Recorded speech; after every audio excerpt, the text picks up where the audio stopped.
तर बघू शकता मित्रांनो की आजचा टॉपिक जो आहे तो आहे की शेळी कशी निवडायची। तर तुम्हाला सांगतो, आपला सुद्धा नवीनच गोट फार्मचा आहे चालू केलेलं। आता सध्या हालीमध्ये 1 ते 1.5 किंवा 2 महिने पकडू शकता, 2 महिने झालेले आहे आपल्या फार्मला। आपला फार्म कसा बांधलाय, कमी खर्चामध्ये शेड कसा केलाय, याचा हा शेडचा जे संपूर्ण जो व्हिडिओ आहे तो आपण आपल्या चॅनलवर जे आहे ते अपलोड केलेला आहे। तुम्ही जे चॅनलवर जाऊन बघू शकता की हा जो पूर्ण स्ट्रक्चर आहे म्हणजे 30 बाय 40चा जो स्ट्रक्चर आहे याला आपण कमी खर्चामध्ये कशा पद्धतीने बनवला आहे ते त्याचा व्हिडिओ आपण टाकलेला आहे। तर आजचा टॉपिक आहे की शेळी कशी निवडायची। तर बघू शकता हा सध्या आपण आत्ता जे आहे तो बोकड जे आहे तो पाटा बोकड घेतलेला आहे, जेणेकरून आपल्याकडे तो 1 ते 2 वर्ष राहील। आपल्याकडे मोठा बोकड होता, आपण त्याला काढलेला आहे आणि बोकड सुद्धा कसा निवडायचा त्याची क्वालिटी तुम्हाला दाखवतो। तर आजचा विषय आहे की शेळी कशी निवडायची। तर बघा, ह्या ज्या ह्या तरण्या शेळ्या आहेत, म्हणजे पहिला रूप पाटा सुद्धा म्हणू शकता। ही सुद्धा शेळी जी आपण घेतली हिचं सुद्धा पहिलंच येत आहे। आणि ह्या ज्या तुम्हाला सगळ्या शेळ्या दिसत आहे ही तुम्हाला उंच राशी शेळी दिसत आहे। तर बघू शकता हिची क्वालिटी कशा पद्धतीने ज्या अंगावरची चमक आहे तुम्हाला दिसतच असेल। ह्या ज्या दोघी आहे ह्या दोघी बहिणी आहे, ह्या सुद्धा पहिला रूप आहे। त्या बघू शकता कशा पद्धतीने, म्हणजे हा पहिले येताच्या शेळ्या आहेत, संपूर्ण म्हणजे नवीन शेळ्या आहेत। आता सध्या 2 दाताच्या शेळ्या म्हणू शकता। आणि जे यांचा जे रिझल्ट आहे, आपल्याकडची जे पाठ जे तुम्हाला 4 ते 5 महिन्याची पाठ आहे तुम्हाला दाखवू शकतो। हे बघू शकता की कशा पद्धतीची क्वालिटी आहे या पाठाची। हे बघा, उंच पूर्ण जे पाठ आहे ते बघा, या क्वालिटीची क्वालिटी बघा। तिचं नाव सुद्धा ठेवलं आहे आपण, तिचं नाव लक्ष्मी नाव आहे हिचं, कारण हे आपल्या फार्मची पहिली पाठ आहे त्याच्यामुळे तिचं नाव आपण लक्ष्मी ठेवलं आहे। बघा हिची म्हणजे स्ट्रक्चर बघा कशा पद्धतीने करण्यासारखं स्ट्रक्चर आहे, उंच पद्धतीचे फक्त 5 महिन्याची पाठ आहे। बघू शकता कशा पद्धतीने। तर कशी शेळी नाही निवडायची हे तुम्हाला दाखवतो। तर हे बघू शकता, हे सुद्धा म्हणजे आत्ता 8 दिवस झाले आपण आपल्या फार्मवर आणली, ही सेट व्हायची आहे आपल्या याच्यावर।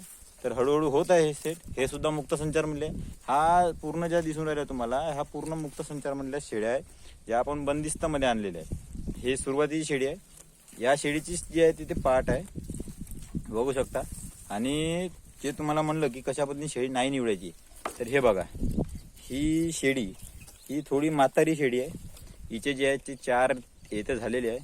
ही घराजवळची शेळी होती, त्यांनी विकायला काढली, म्हणून आम्हाला वाटलं की एक बुजुर्ग शेळी असावी बा, त्यासाठी म्हणून आम्ही थोडीशी एक बुजुर्ग शेळी म्हणून ठेवलं।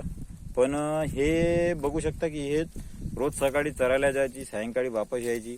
तर हिला सवय जी आहे ते बाहेर जाऊन चरायची आहे। बघू शकता संपूर्ण शेळ्या जे आहे ते आता गोपीकृष्ण गवत टाकलेलं आहे, एवढ्या आवडीने खात आहेत। पण ही जी शेळी आहे हे बघू शकता एकदम म्हणजे हे बघा धापाडी लागल्यासारखी झाली। बघा हिचं पोट बघू शकता पूर्ण खाली आहे, हे बघा पूर्ण खाली आहे। तरी हिला कसं आहे बाहेर जाऊन चरायची सवय आहे, तरी हिचं जे आहे ते मन लागत नाही। आज 1.5 महिना होऊन गेला हिला ठेवून इथं, तरी सुद्धा ही शेळी जी आहे ते सेट होत नाही। त्यामुळे तुम्हाला सांगतो, तुम्ही मला गेला ताप वगैरे काहीच नाही। मी आत्ता दाना मांडला तर तिने दाना खाल्ला। तर तुम्हाला सांगतो की शेळ्या घ्यायच्या वेळेस म्हाताऱ्या शेळ्या नका घेऊ, फिरस्तीमधल्या तरी, बंदिस्त फार्ममधल्या तुम्ही घेतल्या तरी चालेल, पण म्हाताऱ्या शेळ्या ह्या फिरस्तीवाल्या तरी नका घेऊ, कारण समोर तुम्हाला त्रास जाईल, ती सेट होणार नाही। बघू शकता मला आली वेळ तर ही सेट नाही झाली तर हिला विकावं लागेल, कारण हे चारा नाही खाणार तर आपल्याला क्वालिटी नाही मिळणार, आणि क्वालिटी नाही मिळणार तर ठेवून काही माझ्या मते तरी मतलब राहणार नाही। म्हणून तुम्हाला सांगतो की तरण्या पाटा घ्या, पहिला रू घ्या, किंवा एक वेत झालेलं घ्या, पण 4 वेताच्या वरची शेळी तुम्ही घेऊ नका, कारण ती फार्मवर सेट होत नाही। आणि फार्मवर सेट नाही झाली की मग आपल्याला सुद्धा वाटते की शेळी सेट होत नाही, चारा नाही खात आहे।